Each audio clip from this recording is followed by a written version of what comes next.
Hello everybody, my name is Zach here with Flohr Pools, and today we are going to be talking about how to test water with our Flohr Pools test kit. Alright, so we're going to need a few things for our water testing. The first, of course, is going to be our Flohr Pools large test kit. And then we're going to need to put your pool water into the test kit. That way we can actually see what the results are. Lastly, we recommend the Flohr Pools Owner's Manual. And this nifty little book in the back actually has a maintenance schedule, which you can keep track of your water testing. That way you can see results and changes. So the first thing we're going to test for today is the chlorine. Now you're going to see here that we have a yellow cap and that this one is smaller than this guy. So what we're going to do is fill this smaller vial up to the line here. And being that this is the chlorine one, what's going to happen is we're going to add 5 drops of the solution number 1 to it and then compare the colors. So we are going to get this up to range, and you'll see it's right around that line, and then we're going to add 5 drops of the solution number 1. Once you do that, go ahead and invert this 4 times and then compare the colors. This part is one of those you just find what is the most similar and compare it.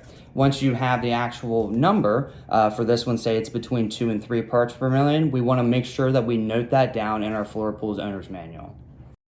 So now that we got the chlorine out of the way, we are going to go ahead and test the next thing, which is the pH. Now this one is very easy as well, so we're going to go ahead and fill this to the second line that says pH at the very top part here. So once we're up there, the first thing we're going to do is get the solution number 4 and add 1 drop of this. Once we get the 1 drop in there, the next thing we're going to do is add 5 drops of the solution number 2. And this is going to test our pH. Just like our chlorine, we are just going to compare the colors after I get the 5 drops in here. Same thing as with the chlorine, we are going to go ahead and invert this 4 times.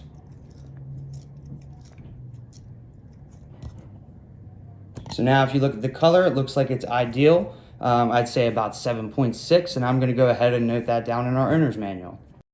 So the next one that we're going to be doing is the total alkalinity. Now on the bigger vial with the red cap on it, you're going to see that there's a lower line. The lower line just says alkalinity on it. So you want to fill your pool water up to that little line. Once we do that, we are going to add 1 drop of the solution number 4, and that is with the green cap on it.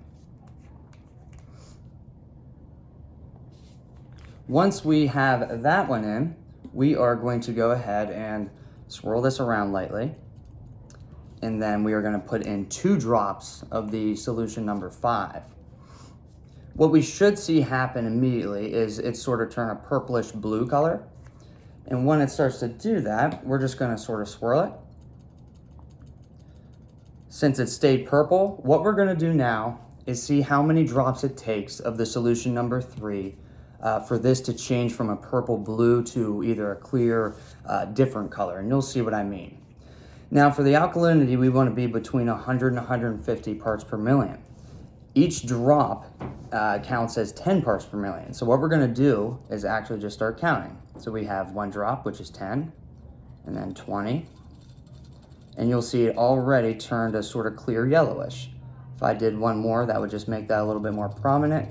I would say we're between 20 and 30 since that took 2 to 3 drops.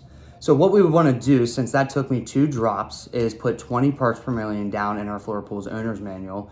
That way we have record of it.